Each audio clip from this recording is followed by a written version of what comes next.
This is Myth, life and performance coach for ambitious individuals looking to spark and initiate their next evolution using my aligned results framework. And this is actually You Can podcast.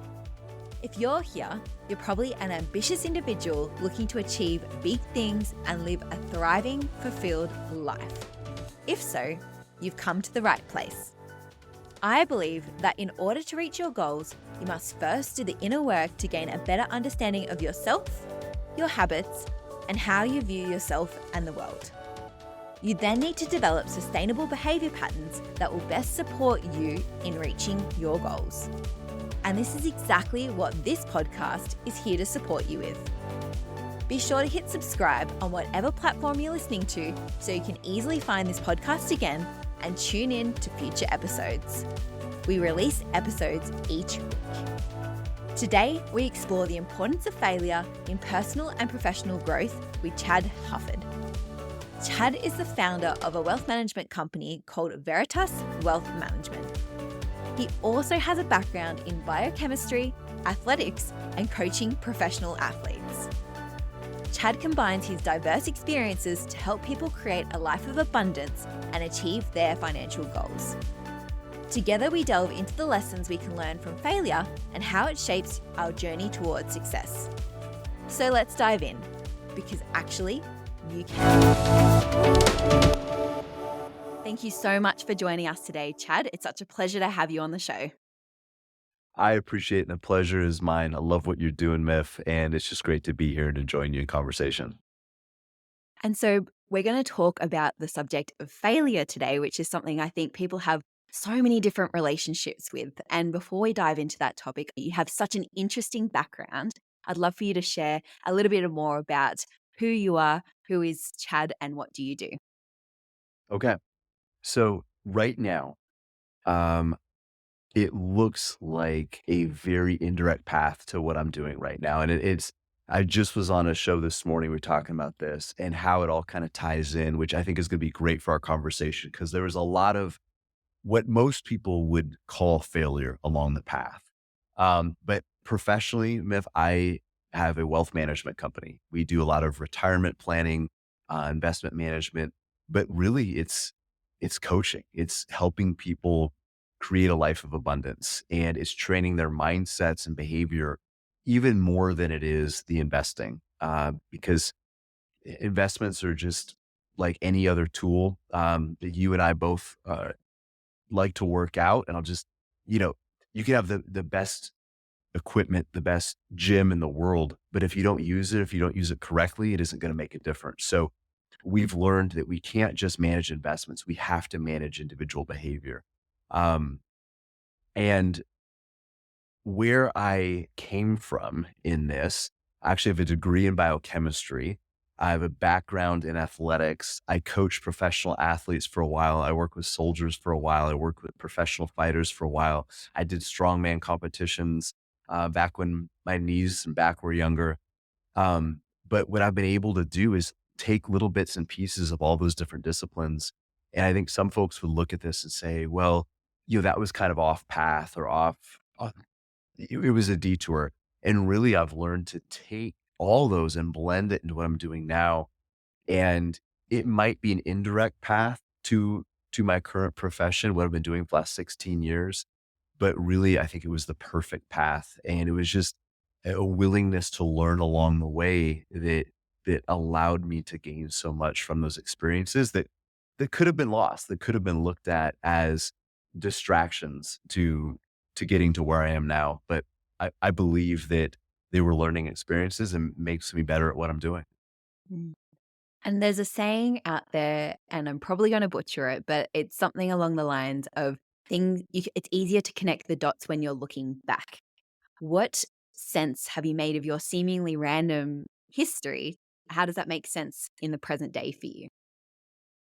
I'll just briefly, again, going back to this idea of coaching investors and coaching individuals. If I had not had my background in athletics, if I wasn't involved in collegiate athletics, if I didn't train professional athletes, I think I would have not learned the performance psychology that I've learned in the athletic world that now I have implemented and applied to investing, which doesn't really happen. We've we've treated investing as an intellectual exercise. It's very much a hard thing. You had a guest on recently that talked about traumatic events and healing from that. People have had very traumatic events in life tied to their finances, whether it's uh, a divorce, losing a business, growing up in poverty. My wife had a period of her life where she was homeless as a kid. Like, those things have huge effects on the lens at which you view finances, building wealth, and even investing. Um, so without that background in athletics, I think I would have missed that. Without the background in biochemistry, I don't think I would be as good at problem solving. Biochemistry is taking a bunch of variables and trying to figure out how to make sense, how to piece those things together, how to create a process that handles or at least makes um at least makes room for all those variables. And that's what I love about financial planning and about helping people plan for their goals and their dreams is everybody has a different goal. Everybody has different outcomes and objectives they're working towards and different obstacles. So it's looking at all those variables and trying to figure out a way to get them to fit together. Even some of the childhood experiences I've realized how those dots do connect, and it is like a connect the dot puzzle. It's funny you brought that up because I used that in that show this morning. We talked about this very thing. How when you're in the moment, all you see is random dots. When you look back, you say, oh, wow, there's actually a picture that's connected there, but we can't see the picture. And sometimes we don't see it until the end of our lives. And I think this is why personal reflection is so important because it forces us to look back and see, can we connect some of those dots? And it's okay that some of them don't connect right away. But yes, what seemed random at the moment, I'm looking back and I'm just so grateful for those experiences and that I can share them with your audience and the folks that I interact with, the other shows I'm on. And it's a blessing to be able to do that. And it's even what makes what you have to offer so unique as well. No one else has your background. No one else is you.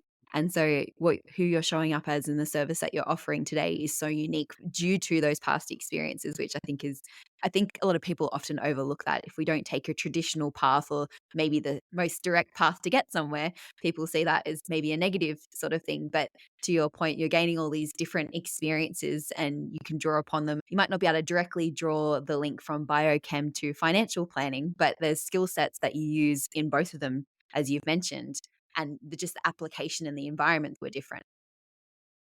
Well, absolutely. And also, I didn't have, I didn't come in with some of the misconceptions. I didn't come in with some of the narrow thinking that is in any industry. It doesn't matter if you're in sports, if you're in academics, if you're in healthcare. Like, there's certain types of just ingrained thinking, like, hey, this is how we've always done it, that it can be really detrimental. So coming from the outside world into finance, I was able to not have those preconceived notions, some of those misconceptions, but also I think bring in new ideas. And what I often explain to folks who, are curious about it, I'm just saying, hey, if the way we did finance in this world and specifically the United States, if the common way of doing finance worked, we wouldn't have the problems that we have. If the way that we taught nutrition and exercise, if that worked, we wouldn't have these issues. If the way that we looked at marriage and communication, if all that worked, we wouldn't have the issues we have. So there's things that are broken in the system, and by being able to see it from the outside, it helped me. Um, I think look at old problems in a new light and hopefully come up with maybe some better solutions. That's a really great perspective. I hadn't quite considered it in that view too. Just by coming from a different industry, you're able to have a different perspective on problems. And to your point, we still have problems in all those areas. So we haven't quite cracked the code yet. And it's people bringing different ideas, more experiences in that can hopefully help us to make progress on that too. And so with your background, it could have been really easy once you realized biochem wasn't where you wanted to be in, 20, 30 years time to be like, I failed at this.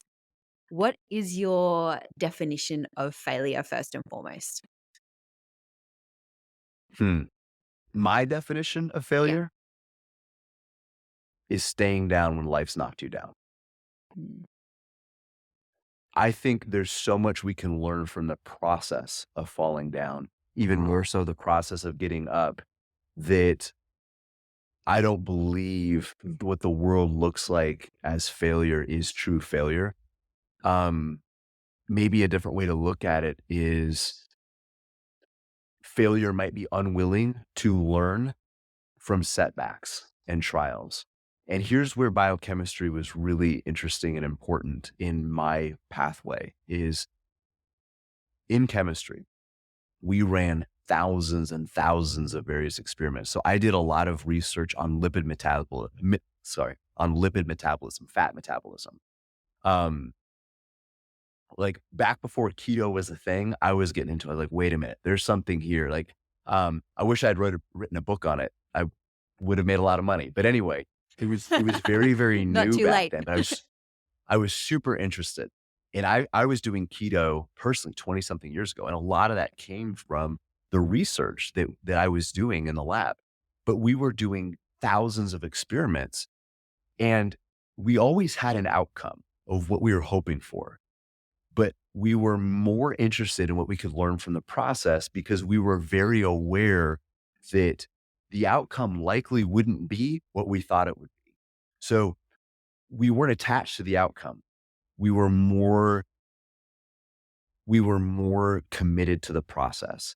And the only difference between failure and an experiment myth is your willingness to learn from the process. Mm. So if you think about a lot of experiments, we had an idea of what they should look like when they got over. They almost never did. 99 times out of 100, they didn't. Most people look at that and say, well, you failed. The experiment failed. No, it didn't because we learned from it. But what I've tried to do is take that same perspective to life, not be married to the outcome. Now, that doesn't mean that I go into situations willy-nilly. Just like those experiments, they were well thought out. They were well planned. We did a lot of research in setting them up. They were extremely intentional. But we also realized the process was more important than the outcome. And if we're willing to learn from that process, it's not failure, it's an experiment because we're growing from it and we're getting better. Does that help answer your question? Yeah, definitely. And what comes to mind hearing you say that too is I find a lot of time, I work in the goal setting space. And so a big part of my work is helping clients to set goals. And in the process of achieving that goal, we learn things might change. And for various reasons, we might decide that that goal is no longer the goal that we want to hit. It's not like we failed to achieve that goal. It's just we decided that, again, the process is more important. We chose to learn things about the process. Now our end result is looking something different, and that's totally fine. What's your thoughts hearing just what you said on goal setting? So to your point, and I will answer your question in just a moment, but to your point, I started college on a dare. On a dare. No, no joke. We ran out of time for that story, but I started college on a dare. But once I got into it, what I wanted to become was a surgeon or an endocrinologist. And I changed goals though. What was meaningful and important to me shifted, but that didn't mean I had to give up what I had already accumulated in the process. I just redirected it. So on goal setting, here's how we look at it. We Everything we do with the families we work with is reverse engineering long-term goals. We ask people where they want to be, what do they want to be doing, and ultimately who do they want to become? What would their lives look like if they no longer needed a paycheck? If they were financially independent from their jobs? Most people have never thought about that. Like, oh, I do a lot of vacations. I do this. You can't do that forever. Like, not what would you first do, but what would your life look like? Like, what do you want that to look like? Then we attach some numbers to it and we reverse engineer it. So we use like a blueprint process, right? So if you were going to build a house myth, you would start with, hey, here's what I kind of want the house to look like this. This is the style, this many bedrooms. But as you start building, the end goal, the end result changes. And then your blueprint gets revised. You're still following a plan and a path, but the blueprint evolves with the project. That's how life goes. That's how planning for the future goes, because your goals should evolve. As you get closer to them, you realize, I need to change this thing. And just real quick, funny tidbit on this. My wife and I, we built a house, or had a house built about 5 years ago. My wife designed it. I did not want to do it. I was like, I can't afford the house and the marriage counseling side by side. Like, you can't do both. Um, but she was like, no, no, no. We have this house that this builder built. I love it. We're gonna basically just keep that house and add a basement. We're gonna keep the floors, the cabinets, the sinks, like the appliances, everything. Most of the work is already gonna be done. We're just gonna tweak a few things. That was our finished product. I'll tell you what, by the time we were done, the only thing that survived the process was the flooring. The counters, the cabinets, the paint, everything was different. But we always had a blueprint that was guiding us through the decisions. So we were always following a plan, but the plan got rerouted as our goals evolved. And I think that when it comes to goal setting, we need to be intentional but flexible. That And hard balance to strike. yeah, and even hearing you tell that story, it's like, well, what would you have missed out on if you kept the blinkers on and were like, this is the house we want. We set out to achieve this particular house at the start. If you kept your blinkers on, it sounds like because it has grown and evolved, you might not have had such a successful outcome or the house that you have today. You're absolutely right. And sometimes I think people get in trouble. People who are naturally more ambitious and driven get in trouble because they set goals that might not be fully formed. Sometimes they're a little bit arbitrary, and they just determine, like, this is my goal. I'm sticking to it no matter what. And as as the process unfolds, they probably should shift their goal, but they're reluctant to because they've so rigidly set that goal that even as what is more important to them becomes known, becomes illuminated, they're still like, no, I'm on this path here. This is where I'm going. So that's why this thing changed, because we never built a house before. As we were building, we learned what was more important to us. We have 6 kids. We had 5 at the time. They were growing up, and we were learning, like, man, I, what is going to be perfect for 5 kids when they're little is going to be different than when they're all teenagers. And we have 2 teenagers and one almost a teenager now. So we had to think through things differently. And again, it's easy to be too rigid about goals. And I think there's so many people, Myth, that wake up every day on accident. They live life on accident. And it can be easy for people to see that, but then overcorrect on the other side. Like, I don't want to be going through life aimlessly. So I'm going to be rigidly attached to goals and not change them no matter what. I think the balance is somewhere in the middle. The truly abundant life is somewhere in the middle. Again, intentional, but flexible. Yeah, I love that. Bold underline, intentional but flexible. And before we go on, you got me there. How did you start college on a day?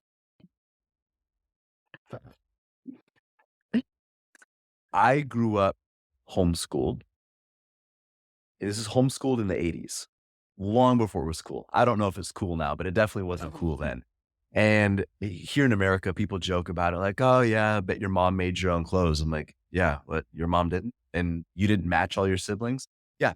My mom made us all clothes and they matched. So we looked like a Where's Waldo convention run around town. It was completely embarrassing, even for the 80s. And the 80s styles were pretty embarrassing already. But I mean, it was an adventure. But even though I thought I was well prepared academically, I wasn't sure. I didn't have a formal education.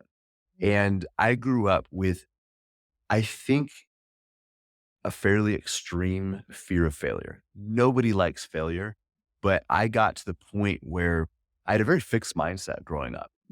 I didn't want anything to push back against how I viewed myself. So I didn't want to begin anything that I didn't know I could succeed in.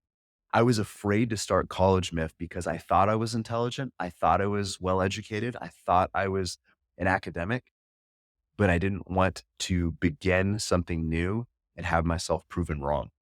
So I was in the gym one day. We were talking about that offline. Um, Both of us are addicted to the gym a little bit, but um, I was in the gym. I was personal training at the time. I was in my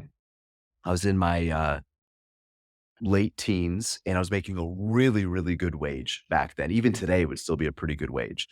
And I was working out with a gentleman who was a fighter pilot. So he was also extremely ambitious. He was one of the first F-22 Raptor pilots. He was, I mean, like Top Gun type situation. Like this guy would have been Maverick, right? Um, we're sitting there working out and he's like, "What the heck are you doing with your life?" He didn't say heck. He used a word that I can't use on your podcast. He's like, "What the heck are you doing with your life?" I'm like, "What are you talking about, Max?" I was like, I'm I'm like 18, 19. I'm making good money. I hang out in the gym all day. Like my life is pretty good. And he pointed to some of the other trainers. He said, "I'll bet they said the same thing when they were your age." He's like, "You're smart, you're ambitious, but you've got to do something with your life. Otherwise, 10, 20 years from now, you'll be doing nothing different than you are today." And I would like to say that that was the light bulb moment for me. It wasn't. I was defensive. I was like, "Who are you to tell me this?"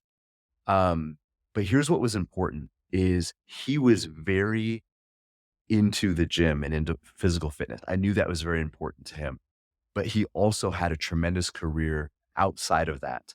And what I realize now is that nobody else that I knew at that time could have had this conversation with me and it had any impact because he had such a high standard in both his fitness and his career that I didn't have any excuses. So I got defensive and he says, "You need to go to college." And I was like, "Well, you need to quit drinking." Again, just totally deflecting blame. And he said, "Fine." I thought, "What?" He's like, "You go to college, you start taking classes. You have to take 2 classes and they can't be gimmies. They have to be difficult. Um, I'll quit drinking for a month. We'll see what happens after that." And I was totally flabbergasted. I did not expect this to happen. I was too prideful to back down. So I was like, "Fine." So I signed up for anatomy and physiology. Um, one of the hardest intro classes that I could find. And then he quit drinking for a month, and then that triggered something in me. I I put myself out there and I flirted with the potential for failure and realized it was going to be a lot of hard work, but I could do this. And that opened up a whole new chapter in my life. It was totally life changing. Here's the cool thing about that story. I've never shared this on a podcast before. Um, so he goes off. This is before September 11th, before the Twin Towers. Shortly after this conversation, that happens. He's gone. He's one of the top fighter pilots in the Air Force. He's off in places that, nobody's ever heard of doing things that he couldn't talk about. So we lose touch. About 3 or 4 years ago, I get a call out of the blue. He's like, "Hey, this is Paul Moga." Sorry, I'm gonna get emotional. Um, and I was like, "Paul," his call sign was Max. I was like, "Paul, I've got something I need to share with you." And I was able to share the impact that story had in my life. And I was like, "That conversation changed my life." I said, "You might not even remember it." He's like, Not only do I not remember that conversation," he goes, "I remember exactly how that beer tasted after that month." He was like, it's the best beer I've ever had in my life." And he is a general now. He's a general in the Air Force. He's still doing amazing things, but that conversation absolutely changed my life. But it was him pushing me to potentially fail at something, and it scared the crap out of me, Miv. I was so intimidated to go into a formalized educational system. Never went to a day of high school in my life, and that was the push I needed. And if Paul Moga hears this, um, brother, I love you. You changed my life. Thank you. That's such an incredible story, and thank you so much for sharing that. And really interested to hear. I mean, you mentioned you had such a fear of failure, yet despite that, you went through with this. What was your self talk like during those first few weeks? And how are you coaching yourself, for lack of a better term, through those potential fear of failure moments? So again, I would like to say there was this great intellectual battle that I had with myself. To be perfectly honest, the initial reaction was pride. I Yeah. I didn't want to back down in front of this guy. When I started taking classes, because of my interest in fitness. And I, again, this was before biochemistry, but I already had an interest in physiology and how the body works. So that helped. It also helped that anatomy and physiology was one of the weed out classes for the nursing program. So at that time at the University of Alaska, the nursing program probably still is predominantly female. There's probably 5 or 6 girls for every guy. So I go into this class and there's mostly girls. I'm like, I can get used to college. It's not so bad. You know, sorry, I'm just being honest. Like all these things factored in, but it was looking at this and realizing this is going to be tough. This is going to be a hard class, but I can do this. And not wanting to let Paul down, not wanting to let myself down. There's a lot of people that carry a chip on their shoulder and they want to prove everybody wrong, all the doubters, all the haters. And Biff, I think that works for a while, but it's a really dirty burning fuel. You can use it in bursts, but it doesn't last long. And if it does, I think it tears apart other parts of your soul. So I think a lot of it was not wanting to prove doubters wrong, but prove the prove the people that believed in me, proving them right. That became my fuel source. Yeah. That's awesome. And I love that you touched on, I guess, you can look at it in a couple of different ways. People can be motivated by pleasure or pain. And I think pain can be a great jump starter. If that's the motivation you need to start making change, then great, here for it. And I think to make something sustainable and enjoyable and fulfilling long term, you need to incorporate that element of pleasure in there because otherwise you're going to be fueling your life from a place of pain. And I'm not here for that. I'm sure a lot of people, if they had the choice, would probably choose to be motivated and driven by pleasure as well. So I love that you've touched on that there. And so looking back on your journey as well, would you say that there was ever a moment that you failed? Wow. Was there ever a moment that I failed? Yes. Yeah, there were things that I quit out of fear. There were things I didn't pursue. And it's weird, like people have asked me like what are your regrets and things like that. Yeah. And all of those setbacks, all of those failures, those things I wish I didn't quit at, they still made me who I am today. So even though there's things I wish I would have done differently, if I had to go back and change them, I'm still reluctant to do that. But yeah, the things where I feel I failed were areas I quit, or even worse, things I never started because I was Mm. afraid of what would happen. Those are the areas where I look back and think that felt like a failure. And I'll just give you a quick example. I wanted to, again, I was homeschooled. There wasn't any, at least here in Alaska, there weren't any avenues for homeschooled kids to play high school sports. There are now, but 30 something years, 30 years ago, there wasn't. Yeah. So, um, my only opportunity would have been to walk on a team in college, which is ridiculous. But I wish I would have tried. And, and I never did. Um, but what I did do is I walked on the track team here at the University of Alaska because I didn't want to live my life in fear of failure. So I walked on the track team to sprint. I tore my quad at the beginning of the track, like a week before our first meet. I waited until my senior year to even walk on. I was encouraged by other friends and other athletes. Like you need to at least try it. You're athletic. You work hard. Give it a shot. Like what do you have to lose? So I go. I try it. I tear my quad. But even that, it didn't feel like failure because I did it. Like that was the win, was putting myself out there. I actually made the team and no, I didn't get to run sprints like I wanted to. So again, it's like that, the experiment, right? The outcome Yeah. wasn't what I wanted, but I learned so much from the process that a lot of other people, could probably look at that and say, well, he failed at track. And by a lot of respects, I did. But for me, it doesn't feel like a failure because I learned so much from it. Not trying to make a football team, not even attempting. To me, that feels much more like a failure. Yeah, it sounds like failure to you then is almost like you're not putting yourself in the arena to play the game. If you're in the arena and you've done the work to get there, whatever happens on the field happens on the field, but failure is not putting yourself in a position to get there in the first place. And so I'm on that note, I'm interested to hear, what would you have said to yourself knowing everything that you know now about failure and how you've had instances where you've overcome that sensation? What would you have said to yourself in that moment? Well, I wouldn't say I've overcome it. So don't give me too much credit here. It's something I Yeah, still struggle with. I would say I have a much healthier relationship great. with fear and failure. It's still a battle I'll probably fight until I take my last breath. And I love your reference to the arena. I believe you're referencing the Theodore Roosevelt Sure speech, am. which One of my I favorites. have. I have the plaque right here. You can't hear. No, Oh, that's it. How cool. that's right there. Yeah. Oh, how Um, wonderful. no, it's I absolutely love it. And I think that I would try to explain to myself a lot of my failure ended up being things I never started, right? Mm, And I would probably try to remind myself that if you never start, you've condemned yourself to failure. Failure is inevitable. You can't accomplish anything if you never start. But if you do, who knows what can happen?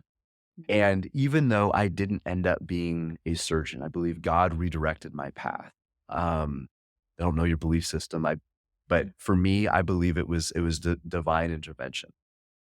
But it wasn't a failure, even though there was a temptation to go back to that. Like there were times starting this business was like, man, I could still do that. I could go to medical school. I could do that whole thing over again. But it was a rerouting. And and had I never started, had I never had that conversation in the gym, I don't know where I would be today. But I had to start. And there's a saying that says God doesn't like to steer a parked car. And the idea being that you've got to be moving in a direction and then life and however people believe, life, God, the universe, whatever, can put obstacles and roadblocks to to re to realign you. Kind of we talked about with our goals. Your pathway evolves. But if you're sitting in a parked car, you're not going to get anywhere. And you're not going to be able to get close enough to those forks in the road to even to see which one do I take. I think a lot of people end up on the sidelines of their life, waiting for somebody to invite them into the arena. The invitation is never going to come. You just have to get out there. You just have to get out there, get bloody, get sweaty, get a little bit muddy and learn. And that goes back to your yep, experimentation process. You just have to start. yeah. And I love what you've mentioned as well with regards to you haven't overcome your fear of failure. It's something that you continue to manage. And I'm assuming you have a whole range of strategies to do that. And I think for a lot of people, I experience this with clients and negative emotions. I do a lot of work around emotions. And I say to my clients, the goal is that not for you ever to feel fear, sadness, anger, that sort of stuff. That's what gives life color. You need to know what anger and fear feels like to be able to experience joy and all that sort of stuff. So Yes. to reiterate what you said, it's not, the goal is to never fear the fear of failure again. I think the sensation of fear, I was talking to another guest on the show. I think the vibration of anxiety and excitement in the body are the same. And it's up to you to decide how you wish to interpret those sensations. So it's like, thank you, body. You're alerting me that there's something going on here. Um, I always say to my clients when they're feeling nervous, great. It means you give a shit about what you're about to do. This is Yes. awesome. So, how can we channel that? So, I feel like the feeling of fear is also an indication of that as well. And so, I'd be interested to hear from you. What are some strategies that you've got in your toolbox that help you to acknowledge and move through where appropriate that sensation? So first of all, I think courage is impossible without fear. There's Great. no such thing as bravery unless fear is involved. So fear is or sorry, courage is not the absence of fear. It's stepping forward in a productive manner in spite of the fear. And I think too many people wait till they don't feel fear.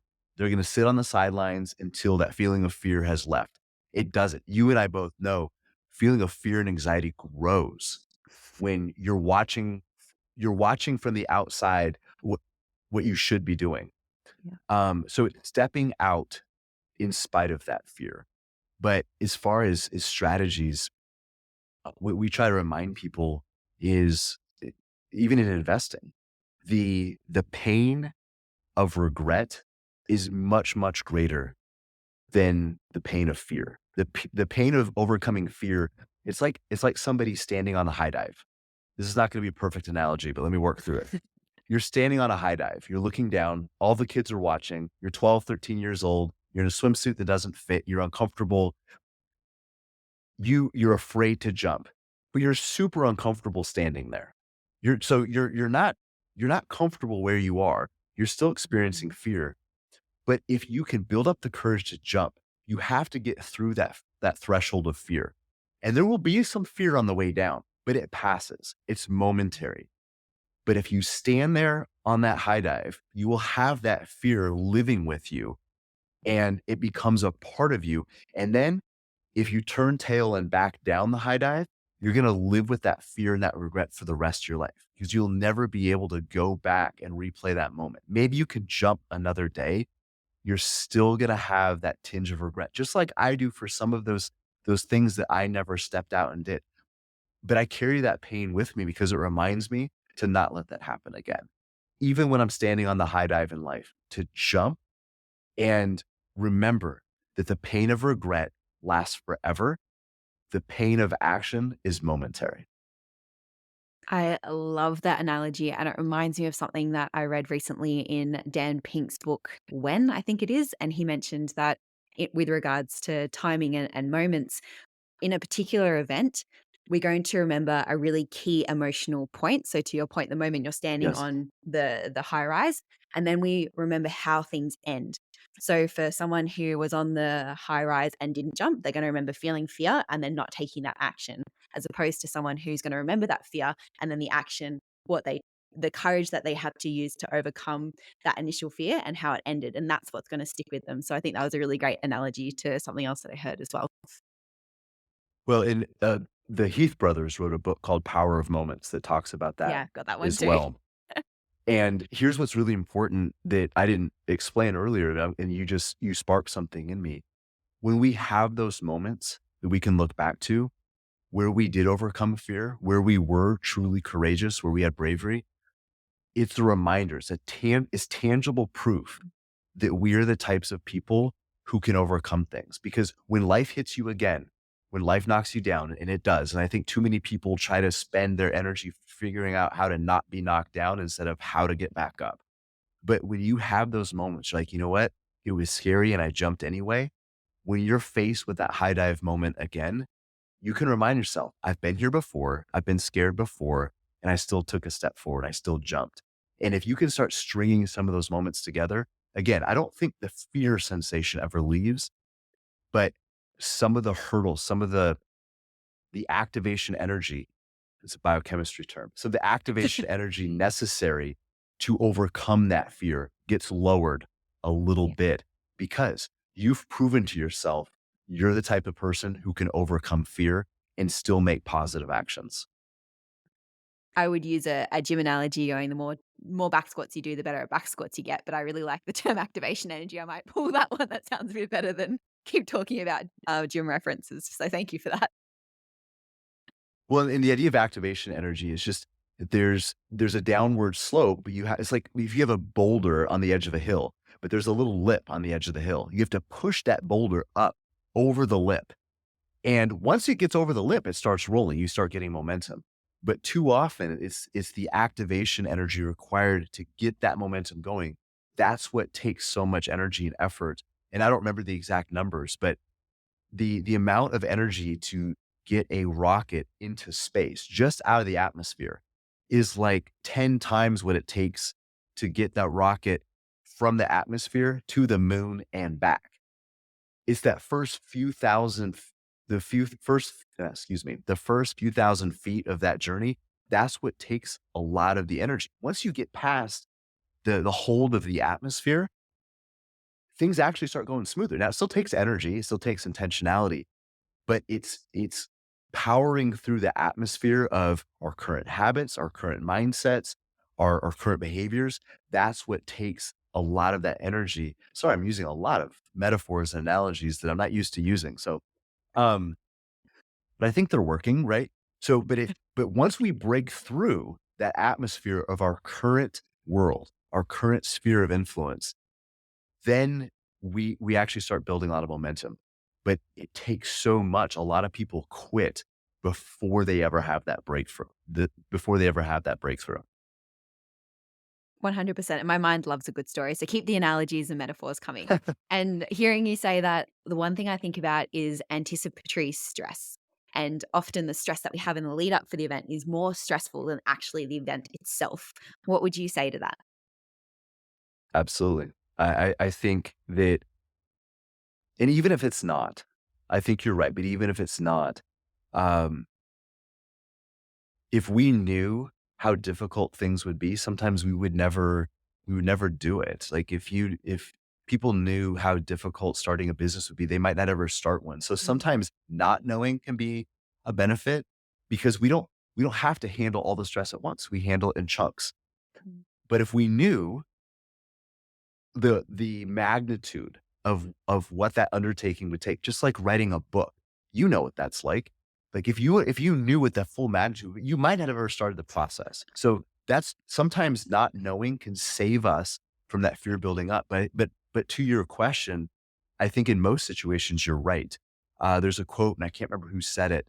Um, but the gist of it is essentially, uh, I most of the anxiety in my life was about things that have never happened.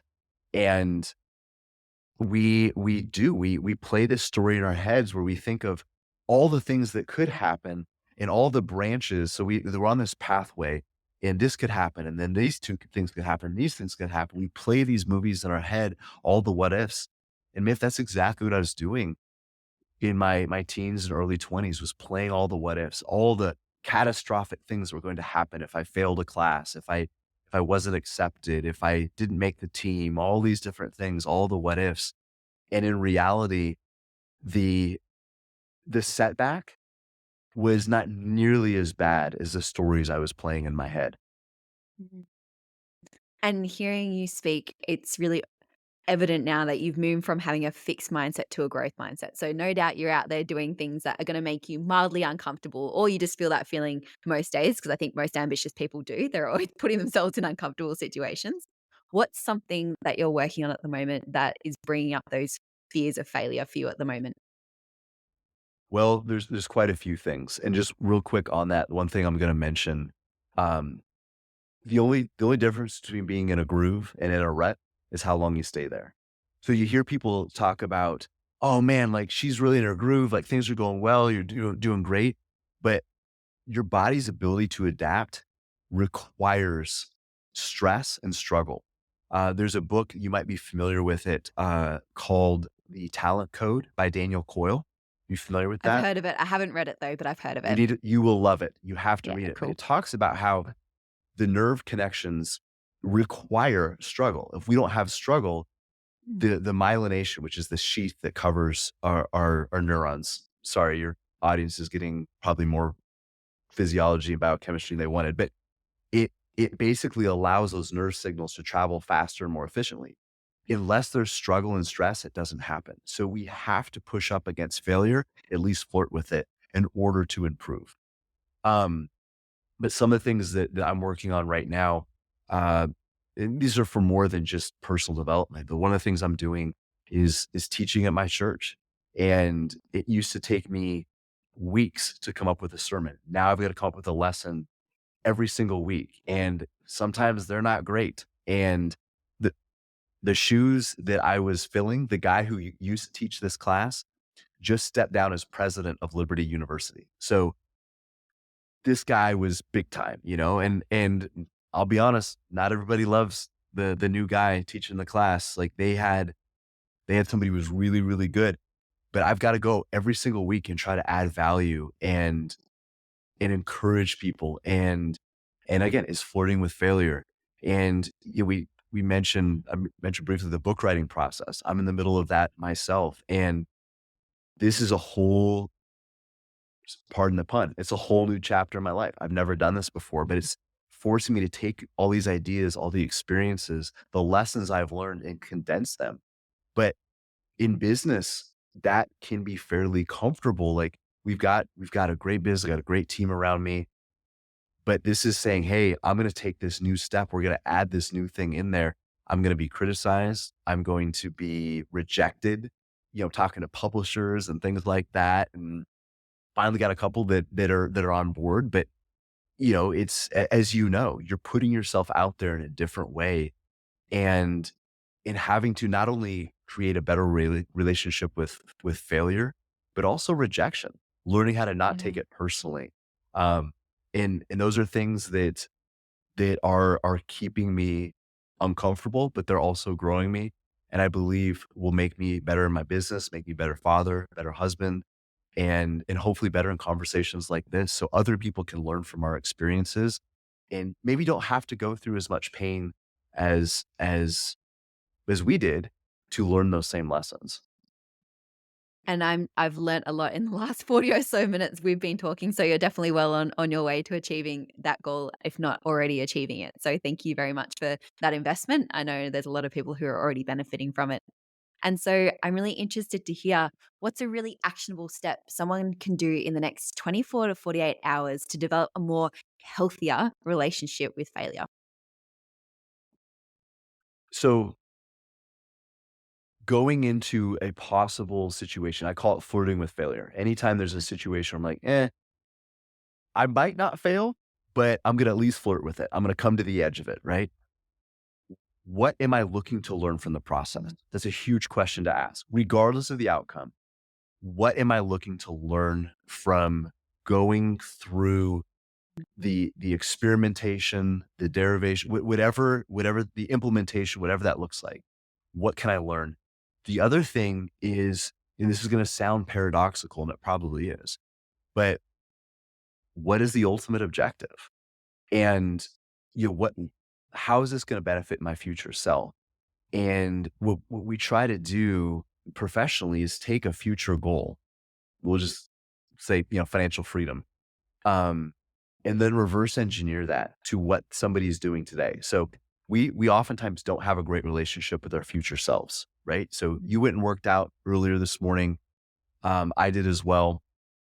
And we made a sacrifice to benefit our future. We paid a temporary price, but that's hard to do because we haven't met the future versions of us.